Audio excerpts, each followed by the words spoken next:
Bombeiros resgatam corpo de jovem desaparecido há 2 dias. Vereadores pedem mais investimento para a educação municipal. Até onde as pesquisas eleitorais podem influenciar o voto dos eleitores? Lar da Vovozinha realiza exposição com quadros pintados pelas próprias idosas da instituição. E ainda, Simpol rebate recomendação do Ministério Público que pede o efetivo da Polícia Civil à disposição para trabalhar nas eleições 2018. E também uma entrevista com o advogado Leonardo Paletó para falar sobre o que é permitido ou não pela legislação eleitoral. Bem, esses são apenas alguns dos destaques do Câmara Repórter desta quinta-feira, dia 4 de outubro, que começa agora.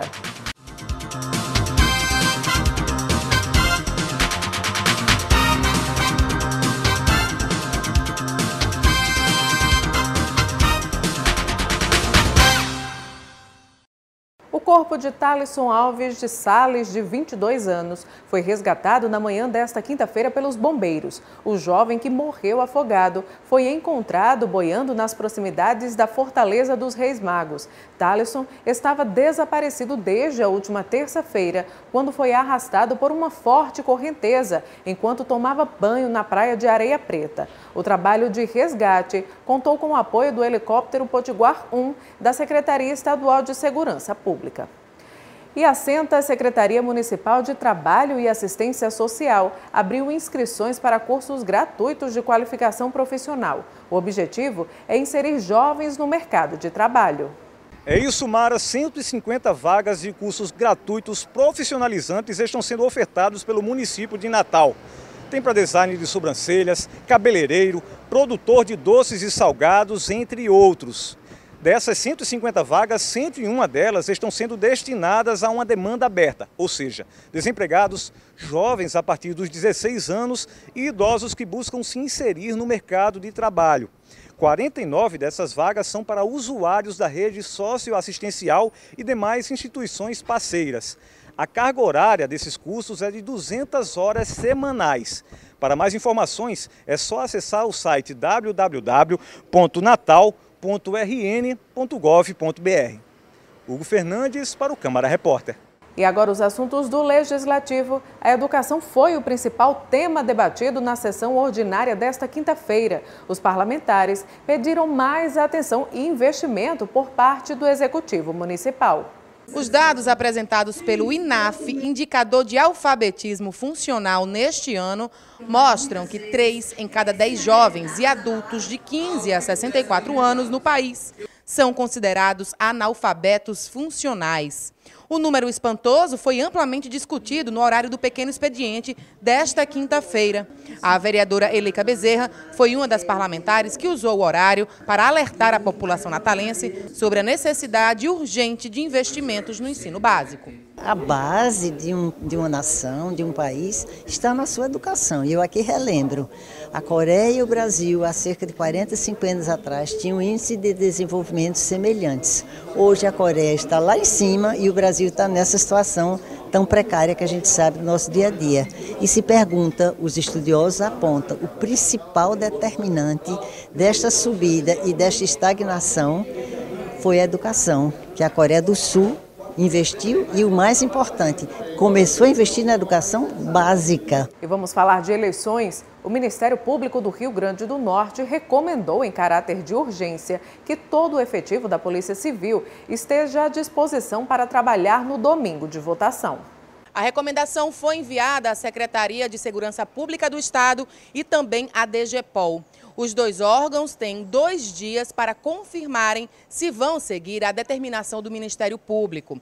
De acordo com o texto, os policiais civis devem começar a atuar já no sábado e em áreas que não terão reforço das Forças Armadas Federais e nem da Polícia Militar. Ainda de acordo com a publicação, a necessidade do emprego do efetivo se deve ao risco de atuação de facções criminosas. De volta para o estúdio. E o Simpol, Sindicato dos Policiais Civis, se pronunciou quanto a essa recomendação do Ministério Público, pedindo que a categoria só aceite trabalhar nas eleições com a devida remuneração pelo serviço prestado. Antônio Neto tem os detalhes. O comunicado emitido pelo Sindicato dos Policiais Civis do Rio Grande do Norte orienta que a categoria não trabalhe nas eleições deste ano, caso as condições sejam semelhantes à de um trabalho escravo. O comunicado fala que o policial que tenha trabalhado sua jornada de 40 horas semanais não pode ser submetido a um regime de 48 horas, sábado e domingo, sem ser remunerado. O comunicado também fala da lei complementar das diárias operacionais, na qual o policial só pode trabalhar sem remuneração em atividades de caráter extraordinário, como catástrofes, grandes acidentes, incêndios de grandes proporções e grave perturbação da ordem. Antônio Neto, para o Câmara Repórter. E na reta final de campanha, várias pesquisas eleitorais são divulgadas, mas até onde elas podem influenciar a decisão do voto? Fomos às ruas para ouvir especialistas e a população sobre o assunto. Estamos chegando à reta final da campanha eleitoral do primeiro turno. Nesse período, pipocam várias pesquisas eleitorais. Só nesta semana está prevista a divulgação de 8 aqui no estado. Mas será que elas podem influenciar na decisão do voto? Tem acompanhado as pesquisas eleitorais? Sim. Ela tem influenciado em alguma coisa no seu voto? Em nada, absolutamente nada. Para quem tem um voto decidido, não. Este eleitor acredita que uma propaganda positiva dos números pode ser decisiva na escolha do voto. A propaganda é a alma do negócio, apesar de ter a maioria das propagandas ser enganosa. Daniel Menezes é cientista político. Tem inúmeros artigos sobre o assunto. Ele afirma que as pesquisas eleitorais influenciam muito pouco na decisão do voto. Quem é influenciado por informação de pesquisa no Brasil é um público que varia entre 2% a 4% da população, né, a depender do contexto eleitoral no qual a pesquisa se inclui, né, e porque na prática o que acontece é que as pessoas têm outras fontes de informação muito mais relevantes. O cientista político revela que no Brasil, poucas pessoas têm acesso às pesquisas e um número ainda menor tem a capacidade de compreender os gráficos. 20% da população não sabe ler e escrever. Esse número aumenta significativamente quando você pergunta se essa pessoa sabe ler ou não um gráfico. Essa pessoa geralmente não sabe, né? E as pesquisas elas são majoritariamente publicadas em jornal. Apenas 3% da população lê jornal cotidianamente. Então, a pesquisa é uma fonte de informação muito acessória, né? E que perde espaço, por exemplo, para o marketing, para fontes primárias, conversa com um amigo, conversa com um parente. Já este marqueteiro político afirma que as pesquisas eleitorais são importantes e servem como direcionamento para traçar as estratégias de campanha. Ela é um levantamento técnico de informação da sociedade sobre os temas de uma campanha eleitoral, sobre as candidaturas, a análise do perfil dos candidatos, a avaliação, o que a sociedade, o que o eleitorado pensa a respeito do processo político eleitoral e a respeito daquelas candidaturas. Então são fundamentais porque trazem informação para que você trabalhe na comunicação. Ele revela que no Brasil as pesquisas têm uma característica peculiar, servem como instrumento de convencimento. Nós temos um uso muito forte das pesquisas como um instrumento de convencimento de voto, como um instrumento de convencimento social e como um instrumento, e aí vem, às vezes, muitos casos graves, como um instrumento de alavancagem de candidaturas. Quando a pesquisa é verdadeira e você difunde, você amplifica aquelas informações, tudo bem. Nem sempre isso acontece. Às vezes tem pesquisas que não são assim tão fiéis ou tão tecnicamente bem feitas ou tão verdadeiras. E o eleitor que não puder ir às urnas no próximo domingo, dia 7 de outubro, precisa justificar o voto. Você já sabe como fazer e qual o prazo determinado? Veja as informações. O eleitor que está fora do seu domicílio eleitoral deve justificar o voto. Eu vou conversar agora com a diretora-geral do Tribunal Regional Eleitoral, Simone Mello, para explicar melhor um pouco quais são os procedimentos para os eleitores. Simone, como é que funciona essa justificativa? O voto é obrigatório, então aquele eleitor que estiver fora do seu domicílio eleitoral, ele precisa justificar. Ele se dirige a qualquer sessão eleitoral ou a uma mesa receptora de justificativa. No Rio Grande do Norte, nós dispomos de 69 mesas receptoras de justificativa, que são locais exclusivos para a recepção de justificativa. Normalmente, eles estão situados em municípios onde há grande passagem de turistas, como Natal, Mossoró, Parnamirim, Nísia Floresta, onde tem praias, normalmente. O eleitor deve levar que tipo de documento? ele precisa levar um requerimento de justificativa eleitoral, que ele consegue imprimir no site do TSE, no site do Tribunal Regional Eleitoral, ou também está disponível nos cartórios eleitorais. Fora isso, ele precisa levar o número do título dele.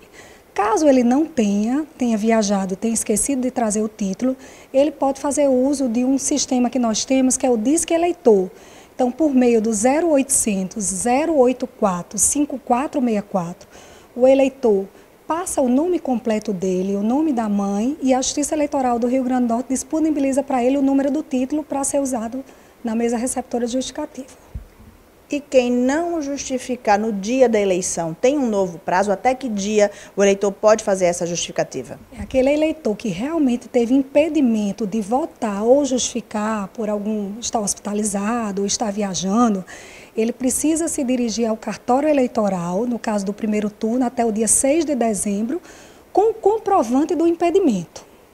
E o eleitor que, passado o prazo, todos os prazos, não justificar, qual é a punição para esse eleitor? Na verdade, ele vai ficar com a ausência da presença, na verdade, a ausência do comparecimento às urnas. E 3 ausências ao cancelamento do título. E no momento que há o cancelamento, há diversas punições, tais como não poder tirar o passaporte, não se inscrever em concurso público, ou até mesmo a certidão de quitação eleitoral que ele não poderá obter. Simone, muito obrigado pelas informações. Eu conversei aqui com a diretora-geral do Tribunal Regional Eleitoral, Simone Mello, sobre justificativa de voto. Simone Silva para o Câmara Repórter. E encerrando nossa série de reportagens sobre o perfil dos candidatos ao governo do estado, hoje nós iremos conhecer mais sobre Freitas Júnior e as propostas de campanha para as áreas de saúde, educação, segurança pública, desenvolvimento econômico, emprego e renda.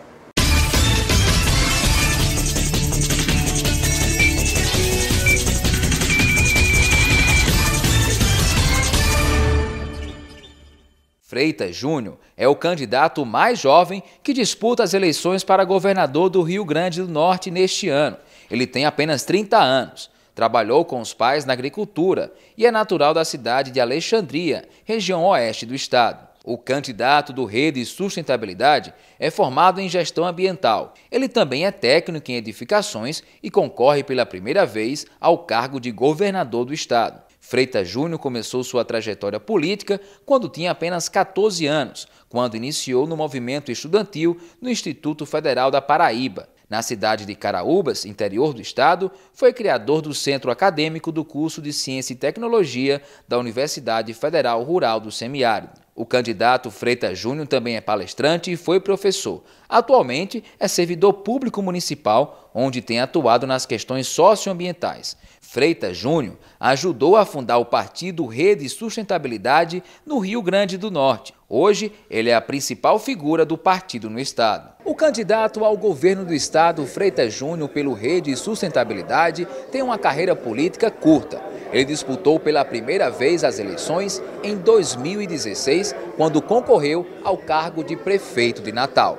O candidato ao governo do estado pelo Rede Sustentabilidade, Freitas Júnior, participou de um evento realizado pelo Ministério Público do Rio Grande do Norte. Na ocasião, foi entregue ao candidato uma agenda propositiva. O documento apresenta uma série de pontos que devem ser aprimorados na seara das políticas públicas. A agenda mostra setores que devem ser melhorados em relação à segurança pública, saúde, patrimônio público, infância e juventude, cidadania, inclusão e meio ambiente. Ao todo, são 120 medidas apresentadas, sendo a maioria delas, cerca de 40, relativas somente à segurança pública. A intenção do Ministério Público é contribuir com os 4 anos de mandato do candidato Freitas Júnior, caso eleito governador do Rio Grande do Norte, para que haja soluções estruturais e definitivas para o estado. Freitas Júnior, do Rede Sustentabilidade, aproveitou o evento para conversar com os outros concorrentes ao cargo de governador do Rio Grande do Norte. A nossa equipe de reportagem, o candidato respondeu algumas perguntas sobre o plano de governo. Segurança pública. Vamos reestruturar o trabalho das polícias, valorizar, colocar os salários em dia, recompor os efetivos e, principalmente, trabalhar as ações policiais de forma articulada e organizada. tendo um programa, um software, um programa de computador que controle toda a mancha de violência do nosso estado, saiba onde está a maior incidência, onde existe o maior potencial de crimes violentos, letais e intencionais, de forma que a gente tenha o policial certo, no local certo, no momento certo, para coibir a atividade criminosa.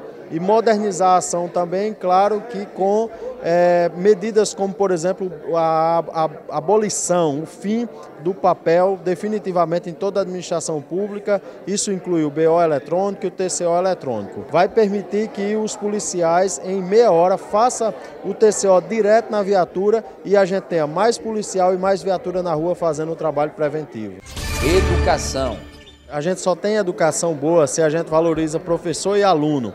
Por isso nós vamos criar um gatilho automático de promoção. O professor que criou o projeto, que se atualizou, participou de congresso, fez uma especialização, automaticamente ele vai ser promovido. Diferente de hoje, que um professor assume um contrato, um concurso do Estado e fica um ano e 3 meses, como a gente teve conhecimento no município de Cerro Corá, de um professor da rede estadual que estava 1 ano e 3 meses sem receber salário.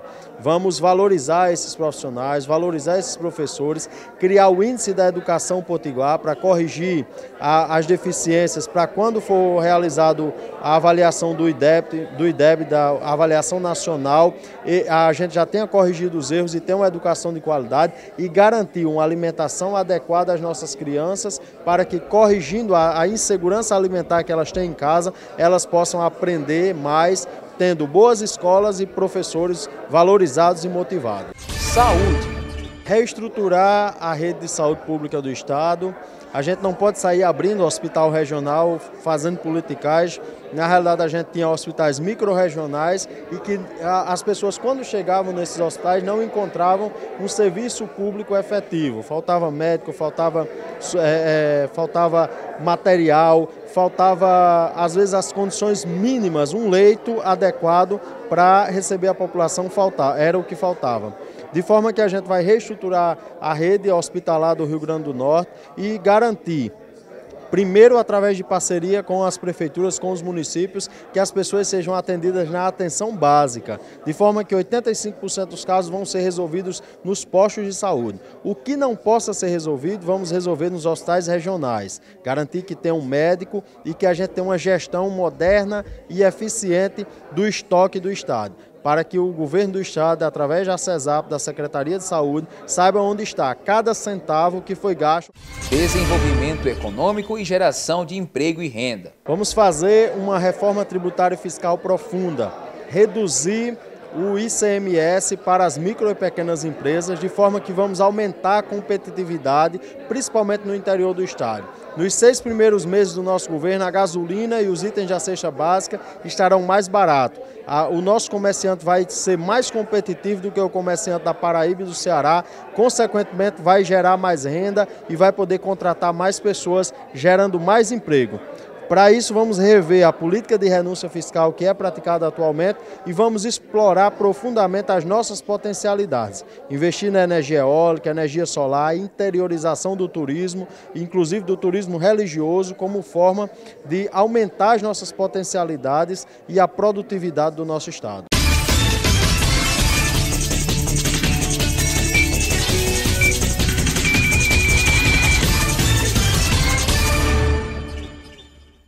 E veja agora a agenda dos candidatos ao governo do estado para esta sexta-feira.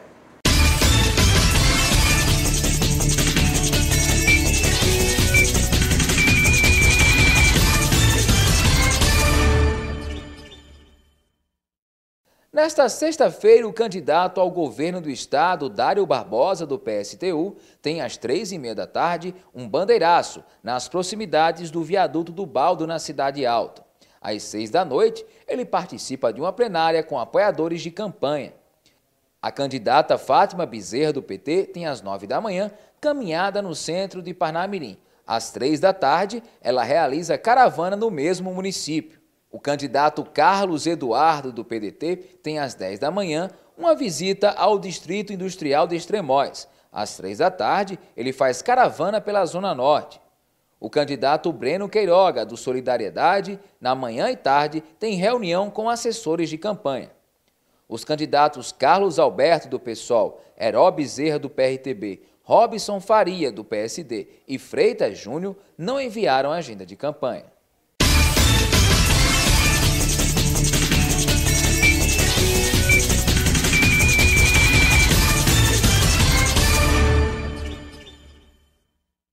Bom, e agora vamos mudar de assunto. Para comemorar a Semana da Terceira Idade em Natal, o Lar da Vovozinha está com uma exposição de quadros pintados pelas próprias idosas que moram na instituição. A mostra é aberta à visitação do público. Dona Janete e Dona Regina tiveram o primeiro contato com a pintura através das oficinas de arte e terapia do Lar da Vovozinha. Oportunidade de descobrir um mundo colorido, cheio de encantos. Eu gosto muito e adoro dos quadros, que são bem pintadinhos, bem caprichosozinhos. O tempo da gente se distraindo, fiz para colaborar, preenchi meu tempo, gostei. Os quadros pintados pela Dona Janete, Dona Regina e as outras senhoras do Lar da Vovozinha estão disponíveis para venda na exposição Veja Flores em Você. Todo o valor arrecadado será revertido em mimos para as idosas e materiais para dar continuidade às oficinas de arte. É mais ou menos uns 10 anos, né, que elas estão nesse trabalho. Mas assim, a importância é ocupar mais o tempo dela, né, e ver a habilidade de cada uma, né. A exposição acontece para comemorar a Semana do Idoso. Nos quadros são representadas frutas, plantas, animais e tudo que estimula a criatividade das senhoras. E o melhor, tudo com um valor super em conta. O preço tá bom, né? Dá pra gente convidar, né? Para que as pessoas venham a ver a exposição e comprem os quadros, né? A mostra vai ficar aberta à visitação até o próximo sábado, em 2 períodos, das 8h30 às 11 da manhã e das 2 às 4h30 da tarde. E nós vamos a um breve intervalo e voltamos em instante com a entrevista do advogado eleitoral Leonardo Paletó para falar sobre o que pode e o que não está dentro da lei nessa corrida para as eleições 2018.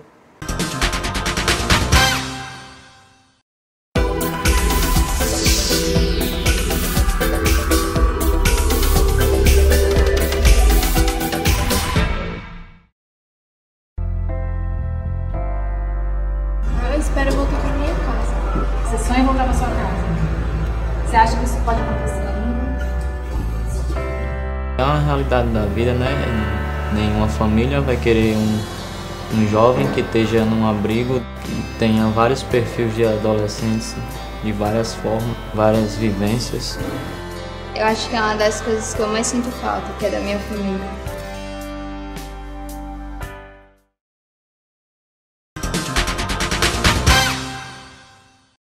E agora nossa entrevista com o advogado eleitoral Leonardo Paletó para saber o que é que pode e o que é que não pode nessa reta final das eleições 2018. Seja bem-vindo ao Câmara Repórter. Muito obrigado, Mara. Sempre muito bem-vindo e a oportunidade de contribuir nessa reta final com o que pode e o que não pode para as eleições. Nesta quinta-feira, dentro do cronograma eleitoral, o que é que termina? Propaganda eleitoral, o que é que o candidato pode, o que é que o candidato não pode? Nessa quinta-feira é um dos dias cruciais para a campanha eleitoral, porque hoje 3 grandes trunfos dos candidatos para conseguir os votos dos eleitores, eles deixam de ser possíveis. O último dia para a realização dos comícios, então, assim, os candidatos que pretendem realmente realizar comício, aqueles candidatos a presidente, a gente sabe que eles não estarão envolvidos no comício, porque também é o último dia para a realização de debates eleitorais. Então, assim, debate eleitoral, comício e... Debate eleitoral, comício e a propaganda no rádio e na TV, essa eu já estava esquecendo, mas é a mais importante de todas, que é o horário eleitoral gratuito, na verdade. É a forma mais peculiar que o candidato tem de entrar em contato com o eleitor, já que todo dia, desde o final de agosto, desde o 31 de agosto, que nós temos a propaganda eleitoral no rádio e na TV. Então, são essas 3 coisas a partir desta quinta-feira que não pode mais. Encerra-se a propaganda no rádio e na TV, encerra-se a possibilidade de realização de comícios eleitorais e se encerra as possibilidades de realização de debate. Mas a campanha continua ainda um pouquinho até sábado. A internet, redes sociais é uma importante ferramenta na comunicação, na propaganda política, né, em campanhas de políticos. A legislação contempla esse mundo virtual? Contempla, sim. A resolução da propaganda eleitoral ela vem cada vez mais sendo enxertada, sendo acrescida de contribuições. E como as redes sociais e a internet é de domínio público, a gente sabe que hoje em dia a campanha, né, ela praticamente ocorre em grande parte, grande maioria, nas redes sociais, até um trunfo com relação à questão do uso do poder econômico, já que se torna uma campanha bem mais barata. E existe uma regulamentação específica para isso dentro da resolução de propaganda eleitoral. Então, o TSE tem esse poder de editar as resoluções que vão disciplinar o pleito eleitoral e nessas resoluções há uma parte específica que cuida da propaganda na internet, que disciplina como é que pode ser, como é que não pode ser. Inclusive, para essas eleições houve um acréscimo, que é uma inovação, que é a questão do impulsionamento de conteúdos, que a gente viu que foi um mecanismo muito utilizado pelos candidatos, que eles podiam impulsionar tanto no Facebook, como no Instagram, como no Twitter. O Twitter não foi possível, mas impulsionar esse conteúdo de propaganda eleitoral que fosse editado pelas coligações e pelos partidos políticos. Muito se falou no combate à fake news, às notícias falsas que podem denegrir ou não. Como é que a justiça, como é que a legislação atua nesse ponto? O primeiro combate à fake news, Mara, realmente é no sentido de você evitar que ela se prolifere. A gente sabe que em saída de rede social, de WhatsApp, sobretudo, é muito difícil de ter esse controle. Mas quando ela vai para algum site ou para uma rede social de maior abrangência, a Justiça Eleitoral tem atuado de forma a coibir, sim, esse tipo de matéria, desde que se prove, obviamente, de que se trata de um conteúdo falso, porque muitas vezes é um conteúdo que o candidato considera uma injúria, considera uma calúnia, considera uma difamação, mas é, de certa forma, uma verdade, ou é uma crítica administrativa. E o tribunal tem sido, ele tem permitido esse tipo de crítica. Ele fala que os candidatos, por estarem sujeitos a esse jogo político, é natural e é salutar que uns combatam os outros. E daí surgem notícias que para uns parecem falsas. Mas se for constatado realmente que se trata de uma fake news, o primeiro passo da Justiça Eleitoral é coibir, e muitas criminalidades foram defendidas nessa campanha nesse sentido, de evitar que proliferações de notícias falsas fossem veiculadas. Agora, realmente, dentro do contexto da rapidez da internet, muitas vezes é melhor que o próprio eleitor ele faça esse filtro de verificar se trata de notícia falsa ou não, com razoabilidade e bom senso.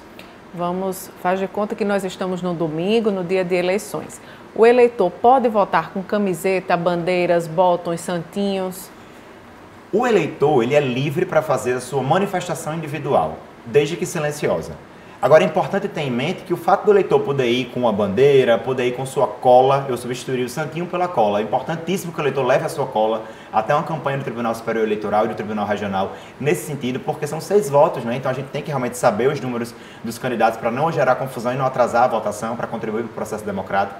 Mas o eleitor pode sim, ele pode ir votar com camisa do candidato, com a sua livre manifestação individual. Agora, durante realmente aquele período do dia da eleição, é importante lembrar que não pode de forma alguma boca de urna, não pode a propaganda eleitoral, não pode a distribuição de santinho, não pode o alto-falante, não pode a aglomeração, ou seja, são muitas condutas, todas elas geralmente ligadas à regimentação de eleitores, o transporte de eleitores também não pode, com vias de obtenção de voto, que tem que ser coibidas durante o dia da votação. No dia da votação, o eleitor tem que ter em mente que ele tem que ir lá para a urna, exercer seu voto e voltar para casa, evitando de ficar circulando, de ficar se aglomerando, porque é só depois das 17 horas, quando começar a apuração, que vai permitir a aglomeração. E o eleitor que chega ao local de votação com som de carro alto, com algum jingle, com alguma música de campanha de candidato, isso é permitido? Isso não é permitido, porque se trata de propaganda eleitoral no dia do pleito, altos-falantes não estão permitidos, nem carros de som, nem músicas altas, né?